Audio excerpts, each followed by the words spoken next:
다 같이 기도하겠습니다. 오늘 성탄절을 맞이하여 이 세상에 생명과 빛으로 오신 주님을 찬양하고 예배합니다. 이 시간 오직 성령님의 인도하신 가운데 우리의 마음을 다하여 찬양하길 원합니다. 기쁨으로 우리의 구원자이신 주님을 찬양합니다. 예수 그리스도 이름으로 기도드립니다. 할렐루야! 다 같이 성탄 감사 예배에 오신 성도님들을 주님의 이름으로 환영합니다. 우리 이렇게 인사했으면 좋겠습니다. 메리 크리스마스! 메리 크리스마스! 첫 찬양을 서로를 축복하며 찬양하길 원합니다. 다 같이 축복의 통로 찬양했습니다.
당신을 도와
구하신 사람들 중에 평화로다. 하나님 아버지, 예수 그리스도의 다심을 기념하며 이곳 플락스 생명교회로 하나님이 기뻐하시는 성도들 모여 기쁨으로 찬송드리며 예배드리오니 하나님 저희의 예배를 기쁘게 받아 주시옵소서. 큰 기쁨의 좋은 소식을 전하노라. 구주가 나셨으니 곧 그리스도 주시니라. 이름을 예수라 하라. 이는 그가 자기 백성을 그들의 죄에서 구원할 자이시니라. 하나님 아버지, 성탄절로 세상은 덜떠 있으나 많은 사람들이 예수 그리스도 오신 목적도 영혼 구원도 심판도 믿지 않고 있습니다. 그러나 여기에 모인 저희들 예수 그리스도 십자가 대속으로 용서를 받고 영혼이 구원받았음을 믿어 하나님께 영광을 올려드리고 저희에게는 평화가 깃들어 기뻐하고 감사드리며 찬양하며 경배드리오니 주님 홀로 영광 받아 주시옵소서. 믿음의 결국 영혼의 구원을 받으니라. 구원받은 저희 영혼 영생의 확신과 주님 다시 오실 것과 천국의 소망을 품고 주님을 바라봅니다. 믿음의 성장을 위해 주님의 말씀이 더욱더 풍성해지게 하시고 말씀과 성령님의 도우심으로 백배 천배로 말씀들이 열려맺도록 주님 도우시고 인도하여 주시옵소서. 교회를 위하여 감단에 서시는 이송훈 담임 목사님께 주님의 말씀과 성령님 충만하게 임하시오며 목사님의 말씀 선포의 즐거움도 날마다 더하게 하시고 선포하시는 말씀마다 저희들 아멘으로 화답하여 영혼에 심겨지게 하시고 저희 클락스 생명교회 날마다 차오 넘치는 귀한 교회 되도록 역사하여 주시옵소서. 모든 것 감사드리며 이 땅에 오셔서 구원하여 주시고 우리의 주인 되신 우리 주 예수 그리스도의 이름으로 기도드리옵나이다. 할렐루야.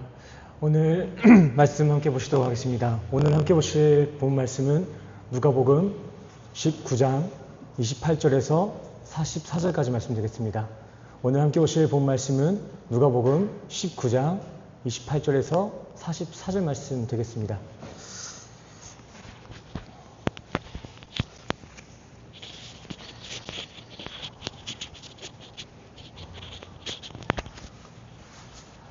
예, 제가 28절 읽고 29절부터는 성도님들이 함께 교독하여 따라와 주시길 바랍니다.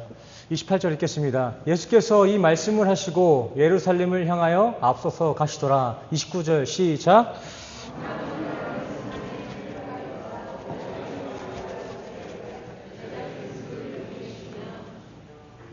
이르시되 너희 맞은편 마을로 가라. 그리로 들어가면 아직 아무 사람도 타보지 않은 나귀 새끼에 매어 있는 것을 보리니 풀어 끌고 오너라.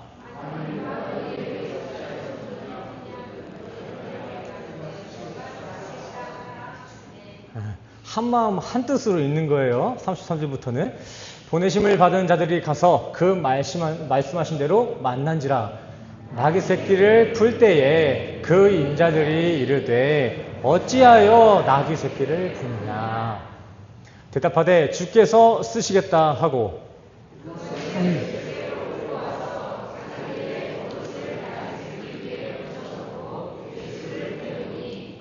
가실 때 저희가 자기의 겉옷을 길에 펴더라.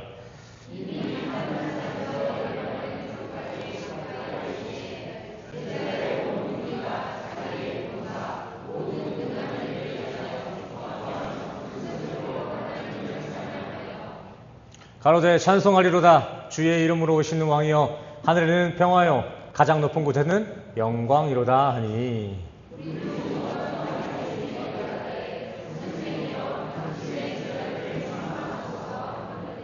대답하여 가라쓸 때 내가 너희에게 말하노니 만일 이 사람들이 잠잠하면 돌들이 소리 지르리라 하시니라.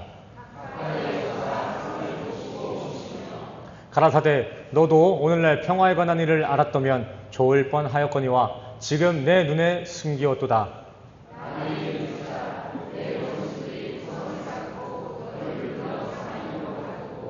44절은 같이 읽겠습니다. 시작. 또 너와 및 그 가운데 있는 내 자식들을 땅에 메어치며 돌 하나도 돌 위에 남기지 아니하리니 이는 권고받은 나를 내가 알지 못함을 인함이라 하시니라. 아멘. 할렐루야. 오늘 또 성탄절이라고 특별히 우리 주일학교 친구들이 특송을 준비했습니다. 우리 주일학교 친구들 특송하러 나올 때 우리 박수로 환영합시다. 우리 환영합니다. 자.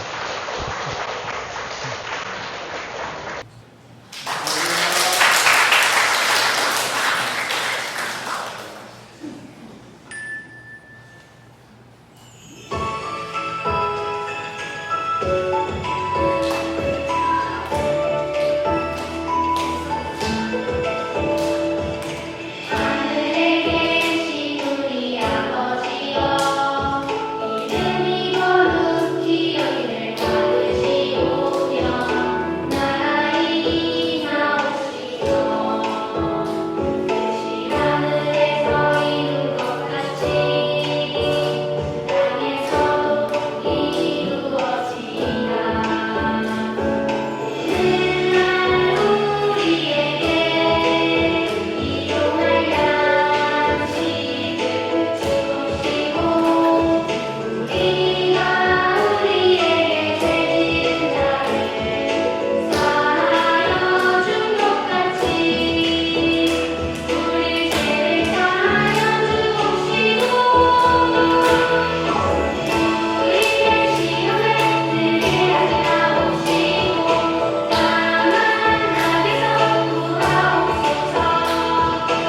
내게 나라 권세와 영광이 아버지께 영원히 있사옵나이다. 아멘.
크리스마스 때는 그냥 이렇게 특송하고 집에 갔으면 좋겠어요. 그죠?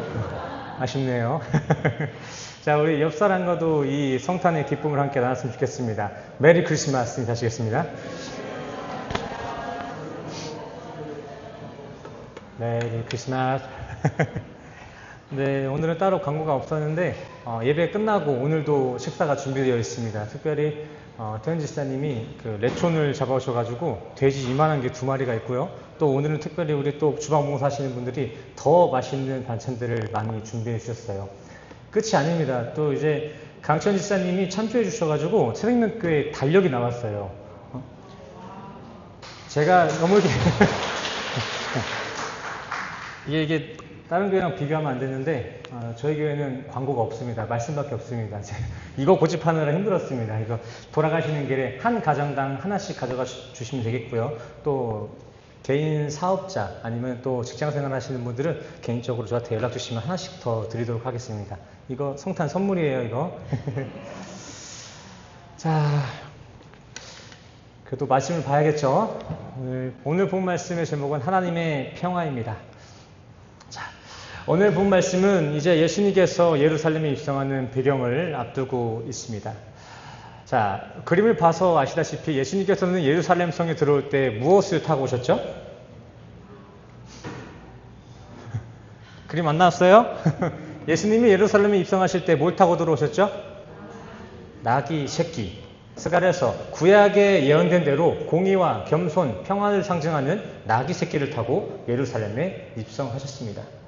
그리고 이에 예루살렘 백성들은요, 새끼 나귀를 타고 입성하신 예수님을 자신들의 구주로, 호산나, 나의 구원자로 인정하고 순복함을 표하고자 자기 겉옷들을 바닥에 깔아가면서까지 예수님의 예루살렘 입성을 환영했습니다. 또 요한복음 타 복음서에서는 예수님의 입성에 백성들이 종려나무잎을 깔고 흔들었다라고도 나오고 있습니다. 우리는 이 요한복음 말씀의 부분을 통해서 백성들이 왜 이렇게 예수님의 예루살렘 입성을 환영하고 있는지, 아니 어떤 관점으로 예수님의 입성을 바라보고 있었는지에 대해서 우리는 알아볼 수가 있습니다. 왜 이렇게 유대인들이 예수님의 예루살렘 입성을 환영했는지 그걸 알 수 있다고요. 자, 당시 고대 유대인들에게 종려나무는 초막절기를 지킬 때 사용되었던 도구였습니다. 그리고 이와 동시에 종려나무는 나라 차원의 큰 전쟁에서 대승을 거뒀을 때 그 왕이나 장군에게 그 환영과 축복을 나눌 때 종려나무를 사용했습니다. 이렇게 종려나무로 전쟁을 승리하는 그 환영 문화는요, 여러분도 잘 아시다시피 그 마카비 혁명 때부터 시작이 됐습니다. 마카비 혁명. 이 마카비 혁명에 대해서 조금 알아보겠습니다. 이스라엘 사람들은 솔로몬의 통일왕국 시대 그 이후로부터 계속해서 수백 년 동안 식민 지배 생활을 했습니다. 아수르, 페르시아, 바벨론 할 것 없이 400년이 넘는 긴 시간 동안 여러 이방 나라의 속국으로 존속되어 있었죠. 근데 그렇게 수백 년을 속국 신분에 있었던 이스라엘을 독립국으로 일으켜낸 사람이 바로 유다 마카비라는 사람입니다. 역사서에 의하면 정확하게 이 이스라엘의 해방, 독립은 444년 만에 독립이었다라고 나와 있더라고요. 어떻게 생각하면 좋을까요? 한국 식민지 일제강점기 시대 때를 한번 생각해 보시면 좋을 것 같습니다.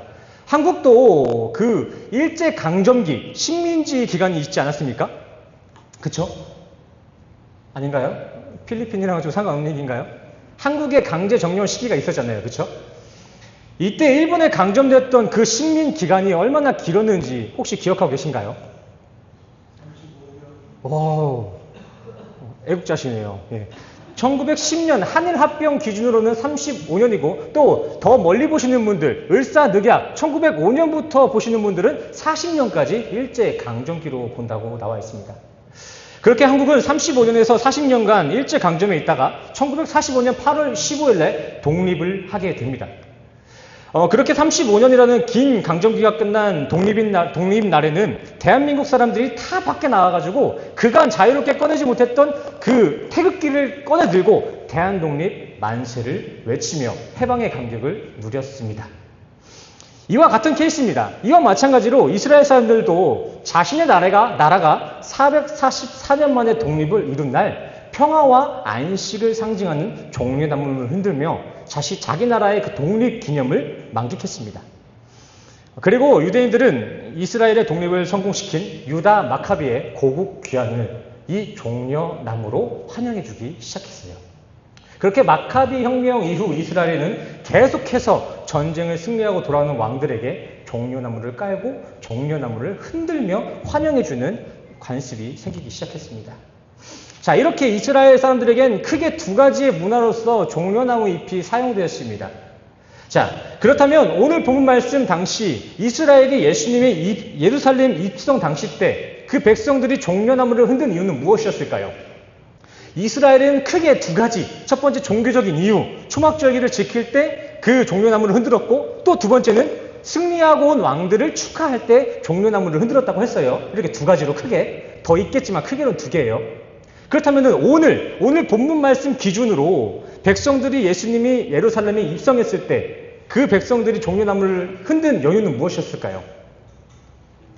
오늘 본문 말씀엔 그 이유가 정확하게 뭐다라는 어떤 연유가 적혀있지는 않습니다. 하지만 오늘 본문 말씀이 쓰여졌던 그 시기를 한번 연대별로 계산해보면 조그마한 단서가 나옵니다.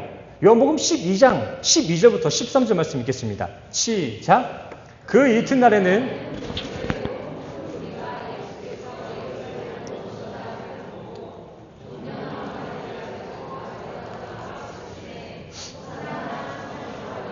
주의 이름으로 오시는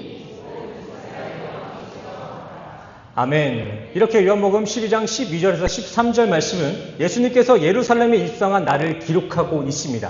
그리고 그 이전 12절 말씀 그 앞에 1절 말씀을 보시면 누가복음 19장 예루살렘 성전에 입성하는 과정 중에 들렸던 베다니에 머문 시기가 6월절 6일이었음을 우리는 알 수가 있습니다. 그리고 요한복음 11장 16절에 근거하여서 그 베다니에서 예루살렘 거리를 측량해 보면 대략 5리 2km가량이 되는 거리입니다. 그리고 또 우리가 알아야 할 것은 초막절은 유대력으로 7월 달에 지켜졌고요. 또 6월절은 니산월 유대력으로 1월 달에 지켜졌단 말이죠. 그렇죠? 자, 이 말은 즉 예수님께서 베다니에서 예루살렘까지 그 2km 거리를 6개월에 거쳐서 천천히 가신 게 아닌 이상 오늘 본문의 예수님께서는 그 예루살렘에 입성할 당시 6월절 시기임을 우리는 알아볼 수가 있습니다. 베다니에서 예루살렘까지의 거리가 2km인데 그 2km 되는 거리를 예수님이 정말 천천히 하루에 한 2m씩 움직이신 거 아닌 이상 오늘 본문의 배경은 6월절에 가깝다라는 계산이 나온다라는 것입니다. 아멘이 되시나요? 조금 복잡해도 정확하게 알고 가야 되잖아요. 왜 축하했는지. 그러게 오늘 이스라엘 사람들이 예수님의 예루살렘 입성을 환영할 때 그 종려나무를 사용한 연유는 초막절기, 어떤 종교 관습에 의한 것이 아니다라는 것입니다. 그렇다면 그 백성들은 왜 예루살렘 입성하는 예수님을 종려나무를 흔들며 축하했을까요? 예루살렘에 오신 예수를 이전에 자기 조상들이 누렸던 그 신민 생활을 독립시켰던 유다 마카비의 영광을 재현시킬 정치, 군사적 메시아로 예수를 바라봤다. 그런 의미에 있어서 환영했다라는 의미가 나옵니다. 아멘이십니까? 그래서 사람들이 그렇게 종려나무 들고 막 환영을 한 거예요. 아, 저 예수가 우리를 독립시키겠구나. 유다 마카비가 우리를 예전에 한번 구해줬던 것처럼 그 예수가 다시 한번 혁명을 일으키겠구나. 너무 알레고리틱한가요? 자의적 해석이 아닙니다. 본래 한국인이 2000년 전 팔레스타인 당시의 그 역사를 보려면 이 정도 사회적 역사 배경은 좀 필요한 거 아니겠습니까? 아멘이 되시나요? 네. 어딨지? 그 조선시대 그 뭐 있어요? 조선시대가 언제부터 시작되죠? 1300 몇 년이더라고요. 이성계 때부터. 그렇게 조선은 한국과 같은 나라입니다. 그죠? 조선이 한국이고 한국이 조선이잖아요. 그쵸? 같은 땅덩이. 끼케야 그리고 그 시대적 간격도 최대 300년 정도밖에 안 됩니다. 330년 정도? 근데 그런 조선 역사를 살펴볼 때도 정말 많은 공부가 필요하지 않습니까? 조선 역사를 우리가 조선 때의 글을 볼 때에도 우리가 좀 많은 공부를 해야 되잖아요. 그죠? 우리나라고 600년밖에 안 지난 그 나라 역사인데도 우리가 그 조선에 대해서 공부할 때면 많은 정보가 필요하잖아요. 그죠? 근데 저 멀리 8,000km 이상 떨어져 있는 남의 나라, 저 8,000km 넘의 나라 팔레스타인의 2000년 전 글을 우리가 보고 있는데 당연히 어떤 공부가 필요한 거 아니겠습니까? 그쵸? 제가 왜 이렇게 하나하나 따박따박 하냐면 제가 그제 주일날 그 새하늘과 새 땅 해가지고 신천지라는 제목으로 설교를 했잖아요. 엊그제잖아요. 엊그제. 그죠? 신천지 했잖아요. 그죠? 그래서인지 이 새생명교회 유튜브 채널에 신천지 사람들이 와서 댓글을 달더라고요. 재밌죠? 필리핀, 저 먼 땅 필리핀 안에서도 조그만 이 교회 목사 채널에 와서 막 글을 달아요. 조회수도 보통 코로나 이후에는 100이 잘 안 넘어갔거든요. 저거는 올리자마자 400이 올라가더라고요. 지금 500도 넘어갔어요. 아주 살벌해요. 근데 거기에 이런 댓글이 있더라고요. 목사님 억지로 풀다가는 지옥 갑니다. 계시록은 더하거나 감하면 지옥이라 했습니다. 두려움을 갖고 말씀해야 됩니다. 저보고 그렇게 설계하면 지금 지옥 간다는 거잖아요. 그죠? 근데 저는 이거 보면서 얼마나 뿌듯했는지 몰라요. 제가 그렇게 매주같이 이만희를 얘기하면서 신천지는 가짜다 외치고 있는데 그 신천지 사람들이 내 설교를 듣고 내 설교가 가짜라고 얘기하는 거잖아요. 이게 뭐예요? 나 설교 잘하고 있다는 거 아니에요? 그쵸? 가짜들이 가짜라고 하면 진짜 아니에요? 그쵸? 싸이 믿는들한테 지옥 갈 소리라고 하면은 정통파에서는 천국 갈 소리 아닌가요? 그쵸? 너무 제멋대로예요? 너무 주눅들 필요는 없잖아요. 이렇게라도 제가 이렇게 이래야 살아요. 그죠? 이뿐만이 아닙니다. 또 제가 필리핀에 있는 이단들한테도 편지를 받았어요. 제가 이게 우리 교회 성도님들한테도 편지 한 장 못 받아봤는데 필리핀 손글씨 3장 반성하세요. 제목 최고로 존경하는 목사님께. 어디서 제가 이런 말 들어보겠어요. 그죠? 이단들한테나 듣지. 결론 당신의 영성을 걷다 쓰지 마십시오. 이리 오십시오 였습니다. 제가 이렇게 이단들한테 인기가 좋습니다. 스카웃 받았어요. 스카웃. 여기지 말라잖아요. 제가 할 말이 정말 많더라고요. 이렇게 뿌듯하다가도 열이 받는 거예요. 막. 신천지 성도님들 지금 보고 계십니까? 이렇게 할 말이 많으시면 성경 들고 찾아오십시오. 근데 또 제가 가끔은 설교할 때 너무 배경 설명을 좀 투머치하게 할 때가 있습니다. 그쵸? 좀 인정되죠? 왜 끄덕이시는 맞아요. 저도 알아요. 교수도 아닌데 자꾸 막 자기 주제를 막 넘어가지고 너무 깊이 이렇게 공부할 때가 있어요. 근데 적어도 분명한 것은요, 성경이 말하는 그 지옥 갈 가감은 그런 게 아닙니다. 아니 막말로 그 사람들 말대로 진짜 문자 그대로 성경을 믿으려면 지금도 저 소 잡고 양 잡아가지고 제사 드려야 되잖아요. 그죠? 또 우리가 믿는 예수 그리스도가 직접 말씀하시길 이 모든 성경의 기록은 다 뭐를 증언하고 있다 말씀하고 계시죠? 예수 그리스도, 모세, 즉 율법서와 선지서, 시편뿐만이 아니라 모든 성경은 자기 예수 그리스도를 설명한다. 예수의 역사를 증언한다 라고 말씀하고 계시지 않습니까? 이 말이 뭐예요? 지옥에 갈 성경 가감은 온통 예수만 하고 있는 이 성경을 통해 찾아야 될 예수는 찾지 않고 다른 복음을 찾는 것, 예수 이외에 다른 사이비 교주들을 성경으로 섬기면 그게 지옥 갈 성경 감이라는 것입니다. 이런 거 하지 말라는 거예요. 성경에 금지된 그 성경 가감은 역사적 배경을 알지 말아라, 원어적 해석을 하지 말라는 게 아니라 예수님만 얘기하는 이 성경을 가지고 개인의 니즈를 채우려 하지 말라는 거예요. 그게 성경 가감, 지옥 갈 짓입니다. 우리가 성경을 보는 이유, 신앙생활을 하는 이유는 오직 하나, 예수를 생명으로 발견하는 데 있는 줄 믿습니다. 그 이외에도 선악 기준으로 내가 얼마나 더 착한 일을 해야 되는지, 얼마나 더 성공해야지 하는 것은 성경이 전하고자 하는 메시지가 아닙니다. 그거 성경 아닙니다. 그럴 필요 없다는 거 아니에요. 선의 지식이 필요 없다는 게 아닙니다. 허나 그런 것들은 부수적인 것들 뿐입니다. 그런 건 성령의 열매 때와 같이 그저 열심히 있게 기생하면 각자의 삶에서 자연스럽게 나타나는 열매이며 그림자인 것이지 성경이 직접적으로 말하고자 하는 본질은 아니다라는 것입니다. 우리는 성경을 통해 다른 거 말고 예수를 그리스도로 보기만 하면은 성경 통독 100점 하고 있는 거예요. 왜요? 이 성경은 온통 예수를 그리스도로 증언하는 데 쓰여진 책이기 때문입니다. 제 해석이 아니라 성경이 얘기하잖아요. 성경이. 말씀이신 예수. 그 예수가 뭐라 그래요? 이 성경 나 얘기하고 있는 거야 말씀하시지 않습니까? 수학책을 통해서 수학만 잘 배우면 되잖아요. 그쵸? 영어책을 통해서 영어만 잘 배우면 되고, 그쵸? 수학 안 배우셨어요? 마찬가지로 우리는 성경을 통해서 예수를 그리스도를 발견하면 성경은 그 역할을 다 한 것입니다. 예수만 발견하면 돼요. 그래서 오늘 본문을 보시면요, 예수님이 그렇게 사람의 환호를 받으면서도 그 예루살렘에 입성하실 때 막 우셔요. 눈물을 흘리십니다. 그 예루살렘 성을 바라보시면서 슬피 우신다고요.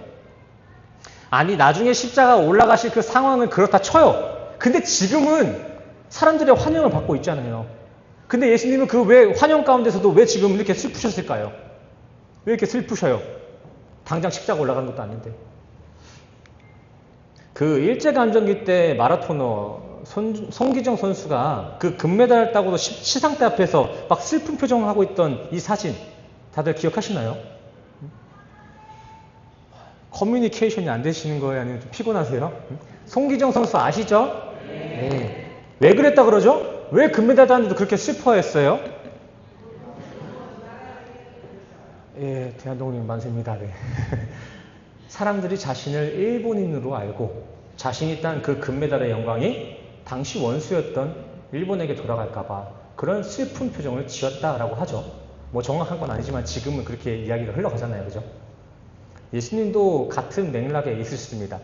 예수님은 본래 창조주 하나님의 사랑을 담고 온 복음의 역할을 하기 위해 영적 메시아로 이 땅에 오신 건데 사람들은 그저 자신이 보여준 기적들의 겉모습만 보고 자신을 고작 세상의 니즈나 채워줄 정치, 군사, 왕 취급을 하려고 하고 있으니 예수님은 백성들의 그러한 무지함에 슬프심을 표하셨던 것입니다.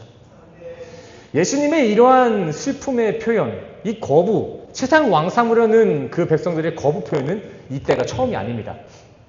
예수님은 오병이어를 일으키신 이후에도 자신을 세상 왕 삼으려 하는 백성들을 피해서 산으로 떠나가셨습니다. 나는 만유의 구주인데 이 사람들이 자꾸 나를 고작 동네 왕 취급을 하려고 하니까 정확하게 난 그거 아니야, 난 그 정도 왕이야 아니라는 의사표현을 하신 것이죠. 오늘 본문에서도 예수님이 왜 그렇게 슬프게 울고 계셨는지 우리는 42절 말씀을 통해 알 수가 있습니다. 우리 42절 같이 읽겠습니다. 시작! 가라사대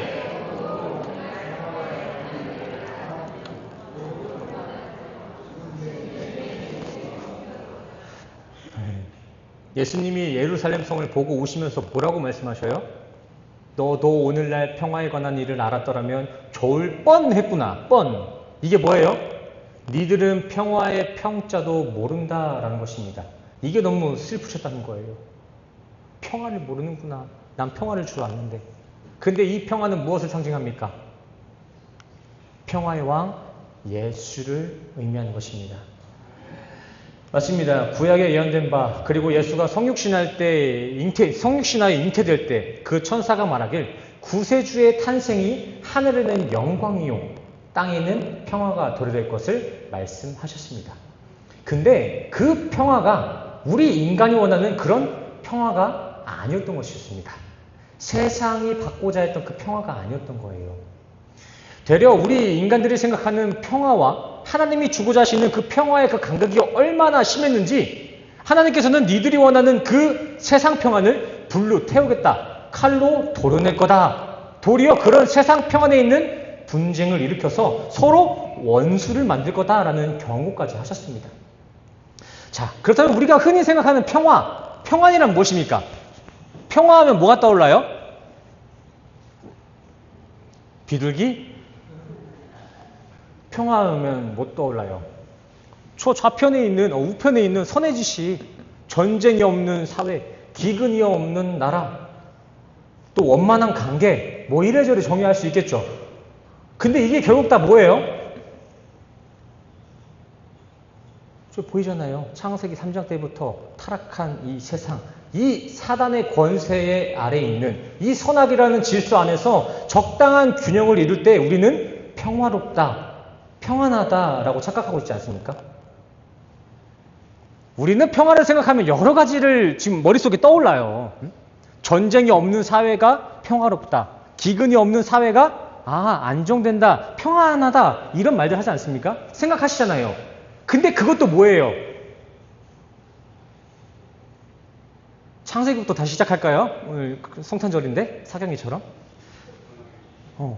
죄에 물든 그 세상의 질서 가운데 균형을 갖춘 상태를 우리는 평화를 하지 않습니까? 그쵸? 근데 그 균형도 어디서 시작된 거예요? 선악의 질서잖아요. 선악의 질서. 그쵸? 네. 근데 예수님이 전하고자 했던 평화는 무엇입니까? 에이레네. 자신의 희생으로 하나님과의 화목했던 관계를 다시 회복하는 것.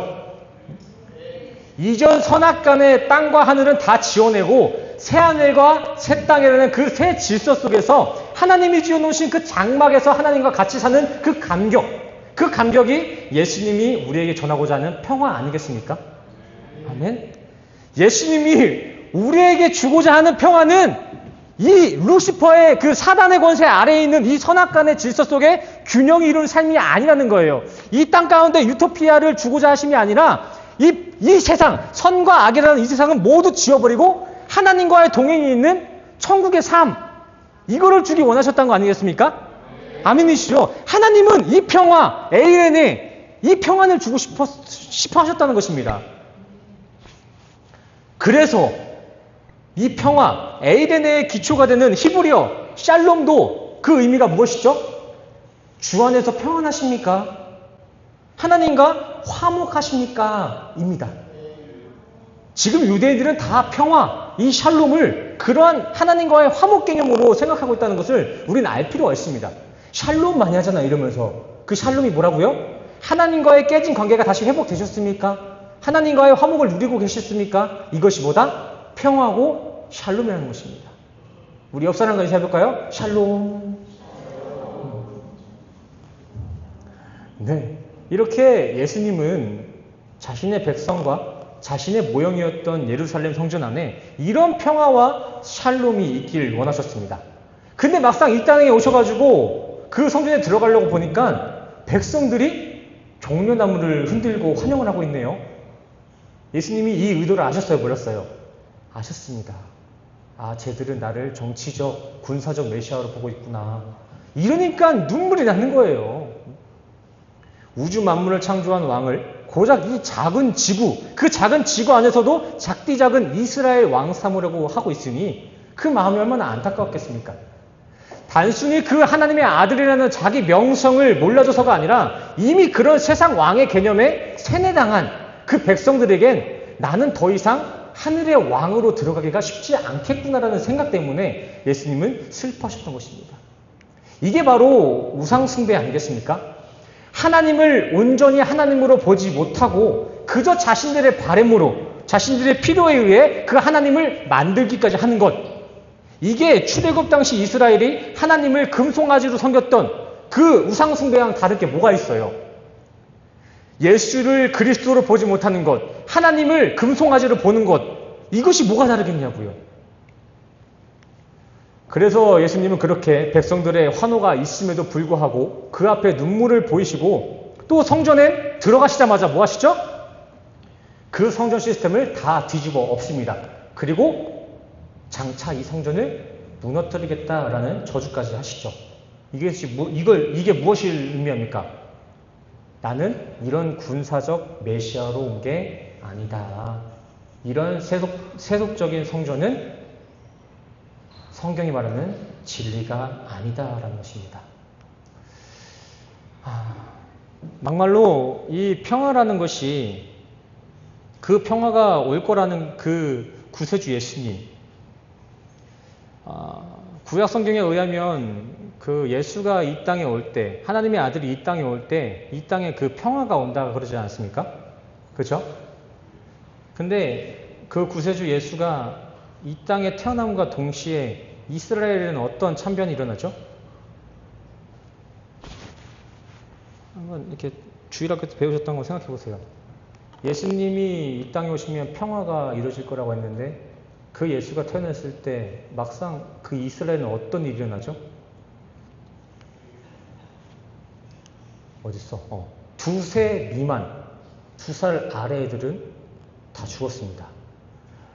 구약 예언에 의하면 구세주가 올 때는 분명히 땅에 평화가 온다고 했는데 그 구세주의 탄생으로 인해 되려 가정에 불이 떨어졌습니다. 평화의 주가 오자 장자들, 그 가족이 다 무너졌어요. 이것이 무엇을 의미하는 것일까요? 예수가 도량의 동시에 평화가 아니라 장자들이 다 죽는 것. 예수는 그 구약이 말하고 있는 평화의 구세주가 아니었던 걸까요? 아닙니다. 이 말씀이 의도하고 있는 바는 첫 번째, 하나님이 주고자 하는 평화는 인간들이 생각하는 그런 선악간의 평안이 아니었다라는 사실입니다. 그리고 두 번째, 2세 미만, 즉 스스로 그 아이가 자의로 어떤 죄를 범행할 수 없는 그런 어리고 연약한 존재 또한 그 생명의 싹이 사망에 놓여져 있음을 우리는 이 말씀을 통해 알 수가 있습니다. 2세 미만이 무슨 자기 힘으로 죄를 저지르겠어요. 그렇죠? 근데 하나님께서는 이 사건을 통해서 자기의 힘 없이 자기가 어떤 마음속 안에서 그 죄를 저지르지 않아도 그 존재 자체가 죄 아래에 있다라는 그 메시지를 지금 보여주고 있는 것이 2세 미만의 아이들을 다 도륙하신 사건입니다. 그리고 그래서 죄를 스스로 지을 수 없는 아이들로부터 모든 인간은 하나님의 속죄가 필요하다. 예수가 바로 그 죽을 수밖에 없는 인간의 사망에 다시 평화를 불어줄 구세주다라는 복음이 내포되어져 있는 것입니다. 아멘이십니까? 그래서 예수님께서 마지막 십자가상에서 돌아가실 때 이번 생은 내가 틀렸다, 실패했다 라고 하시지 않고 테텔레스타이, 다 이루었다라는 말씀을 남기셨던 것입니다. 십자가에서 처참하게 죽으시면서 실패한 거잖아요, 세상적으로 봤을 때. 근데 예수님은 그렇게 안 했어요. 다 이뤘다. 예수님은 애초에 이 십자가 지러 오셨다. 인간들을 죄사하러 오셨다라는 것입니다. 성도님들, 오늘 성탄절 하나님의 아들 예수는 이 십자가 지러 오신 것입니다. 믿는 이들에게는 영원한 평화를 주시고 믿지 않는 이들에게는 영원한 심판이 있음을 알리시려고 오셨다는 것이죠. 이번에 뉴스 기사 보니까 버모사라는 그 법당에서 산타클로스 인형 갖다 놓고 뭐 예수님의 생일을 축하한다는 플랜카드를 막 이렇게 붙여놨더라고요. 그리고 또 그 기사의 댓글 보니까 사람들이 엄청 좋아해요. 막 이게 종교 대통합 아니겠냐, 이게 기독교가 말하는 평화 아니겠냐. 근데 이거 진짜 기독교를 정말 조금도 몰라서 저러는 겁니다. 예수가 이 땅에 평화로 오셨다는 것은 무엇을 의미합니까? 평화의 신 예수와 화목되지 않은 이방인들에겐 한 살이고 두 살이고 상관없이 다 죽는다. 니를 그 싹이 다 사망에 있다라는 심판이 내포되어 있는 거 아니겠습니까? 예수의 탄생이 곧 자신들의 심판인 줄을 모르고 그냥 평화라는 그 인기를 끊으려고 겉만 번지르르한 그 평화를 타령하고 있는 거예요. 근데 저거는 평화가 아닙니다. 종교 대통합은 평화가 아닙니다. 크리스마스를 메리하게 하는 행동이 아니에요, 저거는. 자, 그러면 그런 예수님께서 이 땅에 탄생하셨음을 기억하고 기념하고 축하하는 이 성탄절을 우리는 어떻게 보내야 될까요? 어떻게 해야 오늘 이 크리스마스가 메리하게 될까요? 그 예수가 목숨 걸고 전해주신 십자가 복음을 자기 목숨으로 받아들이는 것입니다. 예수가 이 땅에 오신 그 감격을 축하하는 이 성탄절을 정말 메리하게 보내시려면 그 예수가 전하고자 했던 것을 자기 목숨으로 받아들이는 거라고요. 예수의 탄생과 죽음을 단순히 성탄절이라는 절기 형식으로만 묶어두는 게 아니라 그 예수의 성육신과 십자가 복음을 내 목숨, 내 생명, 내 삶으로 살아내는 것, 그렇게 내 육체가 세상에 내어준 바 되는 것이 아니라 하나님 앞에 거룩한 영적 산재물이 돼가지고 나의 모든 삶이 예배가 되고 나의 모든 발걸음이 발달린 교회로서의 사명을 감당하는 것, 이게 예수가 이 땅에 오신 이유이며 이게 오늘 우리 성도들이 성탄절날 붙잡아야 할 유일한 복음인 줄 믿습니다. 아멘. 아멘. 이 복음이 있으면 그 성도는 메리한 크리스마스 맞습니다. 제가 오늘 성탄절이라고 좀 짧고 굵게 10분 만에 끝내려고 했는데 역시나 제 역량에는 부족했던 것 같습니다. 할렐루야. 근데 이게 맞지 않나 싶어요. 마음 같아서는 어제도 막 말씀을 준비하는데 할 게 너무 많은 거예요. 그래서 다음번 성탄절은 아침부터 그냥 저녁까지 사경회를 해도 좋지 않을까. 뭐 굳이 꼭 와야 된다 이런 게 아니고 이거 하라고 성탄절을 지키는 거 아니에요? 예수에 대해서 알라고? 겁먹지 마세요. 그래서 오늘은 여기서 이렇게 말씀을 정리하도록 하겠습니다. 마지막 우리 인사했으면 좋겠습니다. 오늘은 내 생일이 아닌 예수님의 생일입니다. 사람과 인사하겠습니다. 다시 한번 인사할까요? 그러니 내가 아닌 하나님이 기뻐하시는 성탄절을 보냅시다. 영준이, 이준이. 아멘. 아멘. 우리 이 시간 다 같이 일어나셔가지고 기쁘다 구주 오셨네. 함께 찬양하시고 축도로 예배를 나가도록 하겠습니다. 우리 1절만 우리 힘있게 찬양하고 오늘 예배를 축도로 나가도록 하겠습니다.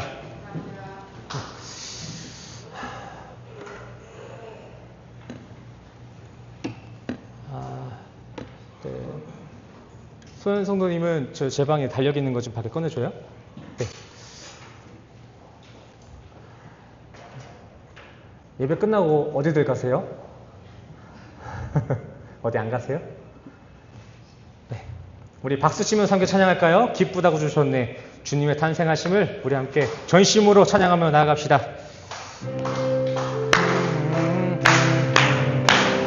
기쁘다 구주 오셨네. 만백성 맞으라.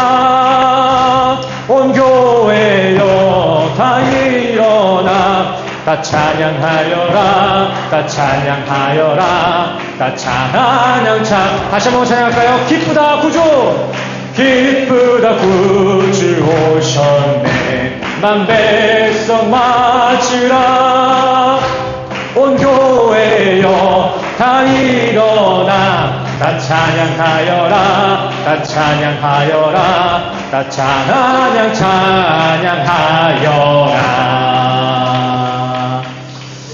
아멘. 아멘. 함께 기도하시겠습니다. 사랑하는 주님, 오늘도 우리 성도들에게 크신 은혜를 부어주셔서 우리 성도들 세상의 즐거움을 쫓지 아니하고 하나님의 말씀 앞에 예배자로 서서 성탄의 감격을 누립니다. 이 거룩한 성탄절, 오늘 우리에게 주신 이 말씀을 통해 깨달은 바와 같이 하나님이 주시고자 했던 그 하나님과의 화목된 평화를 깊이 누릴 수 있는 복된 성탄절 되게 하시고, 오늘 이 성탄절기를 통해 다시 한번 아버지가 전하고자 하셨던 그 십자가를 깊이 기억하고 기념하며 감사할 수 있는 거룩한 성탄절기로 인도하여 주시옵소서. 이 성탄의 감격이 오늘 하루만 불타다 식어지는 것이 아니라 오늘 주신 이 성탄의 감동이 우리의 삶의 전부가 되게 하시고 매일의 실제가 되게 하여 주시옵소서. 또한 이 시간 우리 성도들 성탄의 감격에 감사하며 각자의 모습과 정성으로 교회에 헌신하며 섬기며 봉헌하는 이들이 있습니다. 이것은 억지가 아니요 주님이 주신 그 은혜의 감사, 그 감동에 의해서 행해지는 우리 모든 성도들의 믿음의 고백입니다. 이 믿음의 고백을 주님 기뻐 받으시고 그들의 삶을 거룩한 영적 산지물로 발달린 교회의 삶으로 주님 친히 인도하여 주시옵소서. 오늘 우리가 드리는 예배가 하늘에는 영광되며 이 땅에는 주가 주시고자 했던 그 평화가 가득하길 간절히 소원하며 예수 그리스도의 이름으로 간절히 기도드렸습니다. 아멘. 축도하시겠습니다. 지금은 우리 주 예수 그리스도의 은혜와 십자가로 확증하신 주님의 사랑과 하나님의 영이신 성령님의 교통하심이 오늘 이 시간 성탄의 감격을 말씀으로 누리고 있는 우리 모든 성도님들의 머리 위에 지금으로부터 영원까지 함께 하시기를 간절히 축원합니다.